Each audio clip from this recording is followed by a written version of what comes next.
Hello everyone, William here from 222 Productions, and I am here to talk to you about the Indianapolis Regional Finals of American Ninja Warrior Season 10 in approximately 20 minutes or less, starting right now. So this was a very interesting episode, full of some surprises and some fails, some clears, some I don't know, interesting stuff. So let's talk about the course. We got the archer steps, of course, and instead of the cannonball drop, we have the flywheels. So basically, Indianapolis and Miami swap their second obstacles. Then we got the wheel flip, which I didn't notice anything different. I thought they would get rid of the stopper, but they didn't. So yeah. Then they had block run. Again, I didn't inherently notice anything different. And then we had the spin hopper. Which they definitely nerfed this one. It seems like the actual rungs rotate a lot less easily. Like it takes a lot more to get them to spin, and to the point where it looks like in some cases they just don't spin at all. And then of course you have the warped wall, salmon ladder, and then the return of the clacker. Which I like the clacker. I know not everyone is a big fan of it, but I've always liked the clacker. You have some interesting new design, which makes it smaller, and I think the obstacle works better in the 8th spot, but it's also shorter. And I think in terms of the number of clackers, and I think this is one obstacle where I kind of wish it was a rule that you weren't allowed to dismount early, because I'm pretty sure everyone who made it to the clacker skipped those last two handles, and I feel like I would have liked it if people were required to turn all the clacker handles before dismounting. And then they had a new obstacle called Cane Lane, which was it's a very interesting obstacle. Basically, you're holding on to, imagine a walking cane or like a candy cane. You're holding on to it and you're moving along this track, but like you got stuff in the way. You got like rubber stoppers. You have an actual support bar in which you have to like jump up, unhook it, and then hook it around it. You got dips. You got to do a 180 flip at some point. You got notches. There's stuff. It's pretty creative of an idea. It's definitely something where like it's not just physical skill. You need some finesse to it. You need some technical manipulation. So it's interesting. It's interesting. I like it. And then you got the spider trap, of course. In regards to the intro, the big line that I noted. I know this was Jessie LeBrecq who said this. She said, "We sacrifice so much," which is an interesting line. Just sort of in light of like the ongoing debate of payments and all that with A&W. It's interesting. But the first competitor, Mike Wright, he's a Speedo ninja because he's a champion diver. I like people who dress up and look differently. The Speedo, honestly, I think the Speedo looks good on him. It was a checkered pattern. It looks good. I like it. And honestly, like I said, I've always been saying, you gotta make Ninja Warrior fun, and I appreciate him wearing that, especially because what was his name? The Tuxedo Speedo guy. It was I think it was Dan something. Could be completely wrong, but like, yeah, we need more Speedos. We need more dudes in Speedos. That's my opinion on things. And then what's interesting, and this was a little bit annoying. Oh wait, no, we're not there yet. I'm sorry. Hold on. Fast forwards. Eric Shepard failed flywheels, and Marcelino Leroy failed the spin hopper. Then they had oh god, yeah, this one. Okay, Madeline Mcneil. This was her profile was. I like this episode overall, but it's sort of some hangover feelings from Dallas, because it's almost a parody, because like she comes to the course and Eisman's like, oh, she looks happy, She's always smiling. It was like she always smiling when she comes to the course, but her life always wasn't so happy. It's like kind of laughable, like just the way that they presented it. It's just, yeah. Obviously, like I just want to reiterate, there's nothing against the competitors. It's just the way the show presented it. It's just like, God, like don't tear me down, because usually there's not a payoff in these stories for me. At least enough of a payoff, honestly. So for Madeline, she ended up making it all the way to the spin hopper. She ended up having to do laches in between every segment of the wheel flip. So that probably took out some energy out of her, but she ended up failing the spin hopper. And then after that commercial break, they had Ty Dillon from I think IndyCar racing. He ended up doing they showed him an exhibition run, which is sort of weird because like A&W has a hard enough time fitting people in already, and so they have like just this random exhibition run. It's like but anyway, he ended up failing the flywheel. So yeah. So they then went to immediately to Talia Yamauchi, and basically they started him at the spin hopper, which is interesting because that's where he failed last time. So that's one of those runs where it's like kind of wish they built it up a little bit more. It's like, oh, here he is. Oh, and he got revenge the obstacle. Like, okay. No real profile. He did a roll dismount after the clacker, but he ended up going out on Cane Lane, which something a good amount of people fell on Cane Lane. And then you had Jonas Duncan, and this was an interesting profile piece. I really just want to kind of bring this up.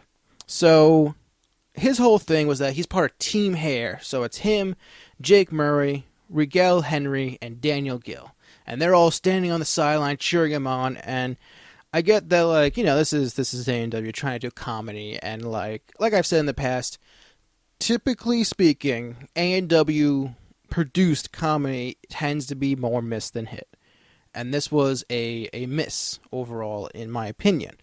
But the thing that I found funny, and not in the way that A&W wanted, is this segment kind of exposes the fact that the order of which the episodes air is not the order of which they're filmed, because back in Jake Murray's profile for Minneapolis, his whole thing was like, hey, Jake's got a haircut. It's now shorter.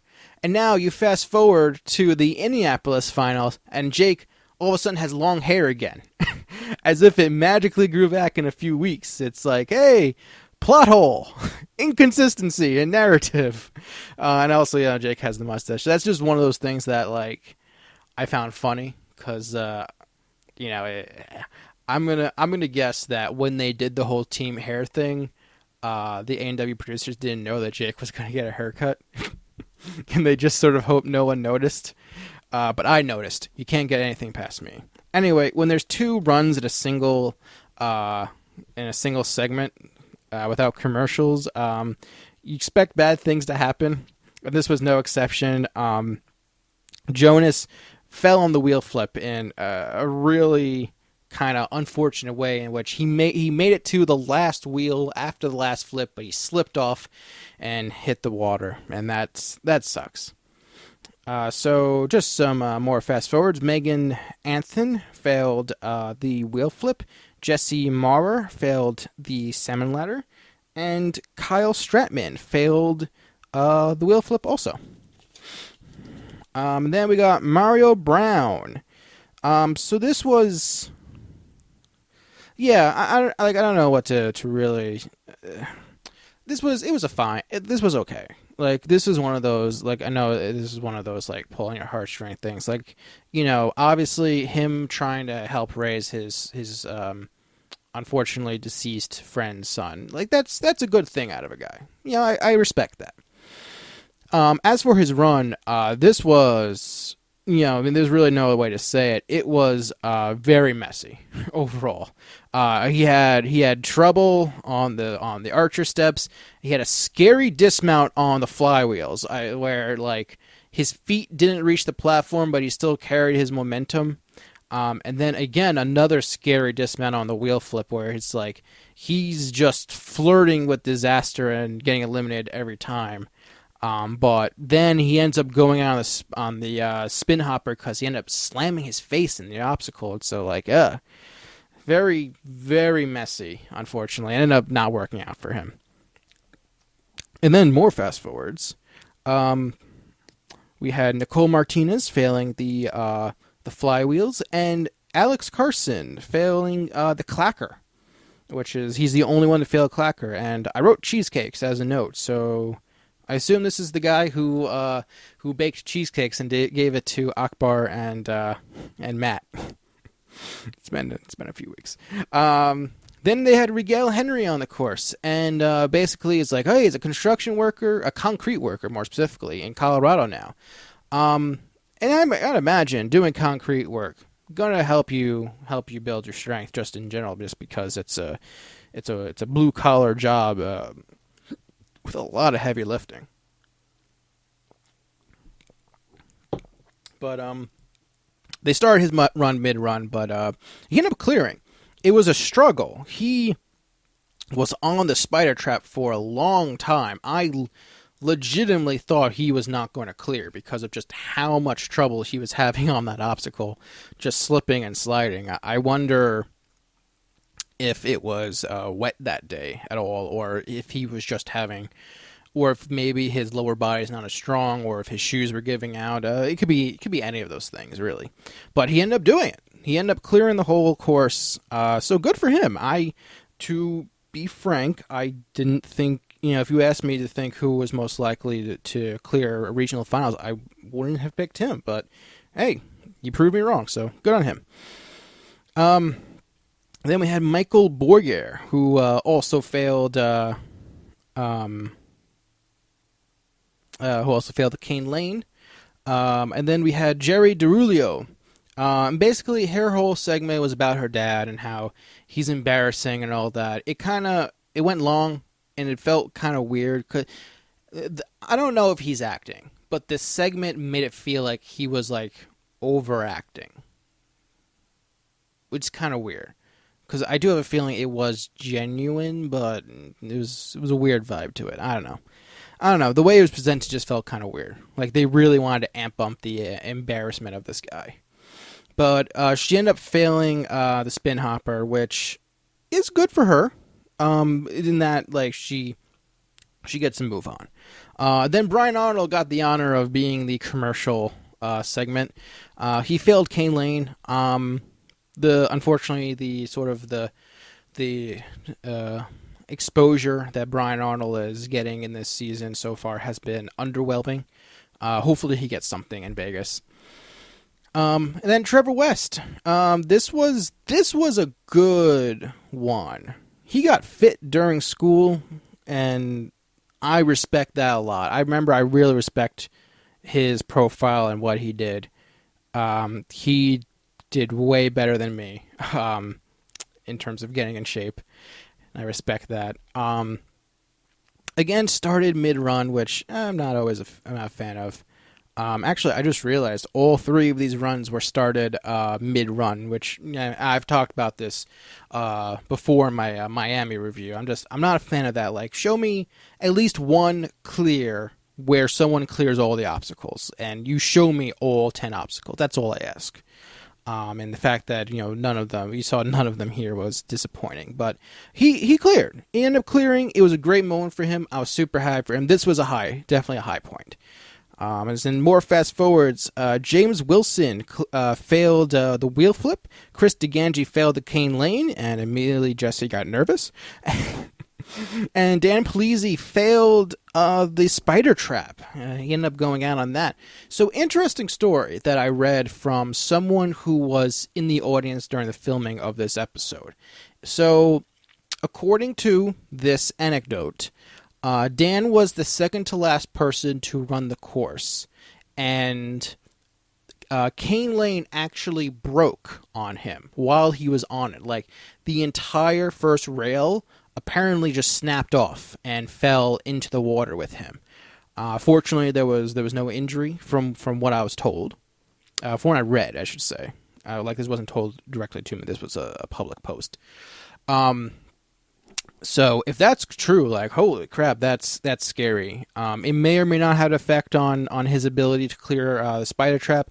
I don't know. Yeah, that's, it's hard to know for sure.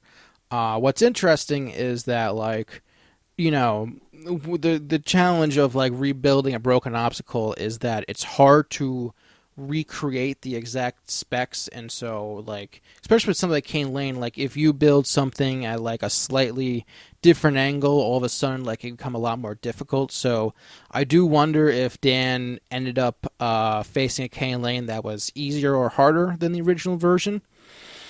And the only person from this person anecdote who ran after him was Isaac, which we'll get to in a second. So then they showed the heck? Oh, okay. Wow, my notes. I'm sorry. My handwriting when I'm running really quickly while watching shows is really bad sometimes. Like, I'm looking at the notes I wrote for Kyle Schulze, and what I wrote is, what I thought I wrote is very different from what I actually wrote. I won't tell you what I thought it said for a second there, but he's the deaf competitor from last year. I remember talking about him last year. I'm really glad to see him do better this year, and even he's going to Vegas. It was really cool seeing him, teach kids, and him signing "Beat That Wall." That's cool. That's helping, share who he is to the crowd. And honestly, like, it makes for better TV. The only downside of, like, from a competitive perspective, the big downside of him signing "Beat That Wall" is that it wastes time, and it does sort of risk the chance of him being eliminated. If, let's just say, for example, he failed the salmon ladder, which was the cutoff for this episode. So, I'm glad that didn't bite him in the butt. But Christine kind of signing "Congratulations, you're going to Vegas" at the end. That was cool too. But yeah, really glad to see him do well. I'm glad Travis Rosen's going to Vegas. I would have liked to have seen him clear, but he failed Cane Lane, which is still good enough to move on. And then Ethan Swanson got a segment. His profile was about the actual swan move that he does. And what's interesting is that it's not the usual Daredevil stuff, but, like, after failing the spin hopper, Ethan Swanson ended up finishing first and clearing with the fastest time of the night. And that's we still have 2 more segments. But no, good for him. Ethan's I feel like Ethan's improved from last year overall. He made it to the finals in the National Ninja League, which was no easy task. If you haven't seen it, you know what I mean. So in some final fast forwards, David Wumsendorf failed the spin hopper, Brad Spine failed Cane Lane, and Philip Huck failed the salmon ladder. And then we had Isaac Caldiero, and I was kind of torn, because I'm not going to say, like, I was super suspicious. I was a little, I don't know, I guess I sort of raised an eyebrow at the fact that Isaac wasn't the last run. But I thought maybe that's because Jessie LeBrecq had cleared, and they would have saved her for last. But yeah, his profile was interesting in that it's a lot of, like, it's a bunch of, like, other ninjas talking about how good his first run was. Which, I don't know, it's very, I think for an A&W segment, it's just very bizarre to see, because it feels very un-A&W to have a bunch of competitors say how great someone is.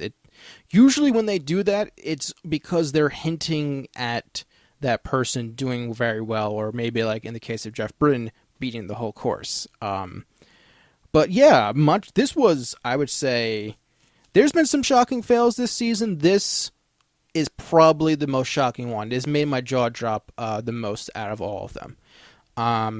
Usually I watch A&W in a different room, but for this episode only, I was watching in this room because it was so ungodly hot that I needed to have the AC on, and ceiling fan wasn't good enough.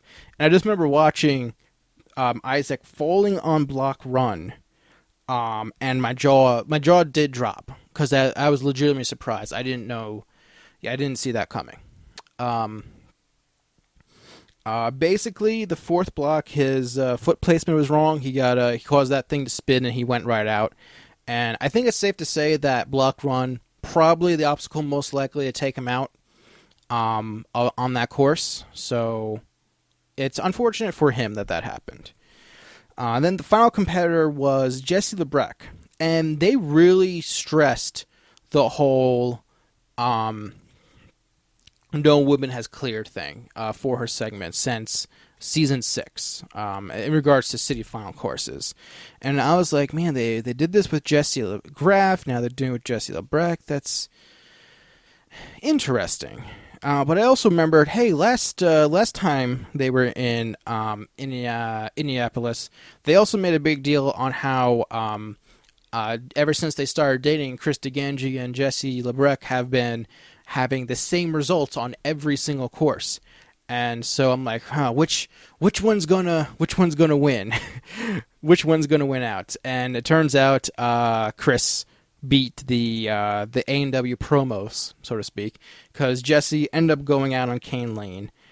She looked good. She looked good going onto it. It kind of just felt like she missed the transfer around the support pipe. But yeah, that's the episode. So overall, I liked it. Some surprising stuff. A few reservations, but I did overall like this one. So let's just roll through some stats quickly. 32 competitors took on the course. We saw 8 full runs and 6 runs started mid-progress, so not the best ratio.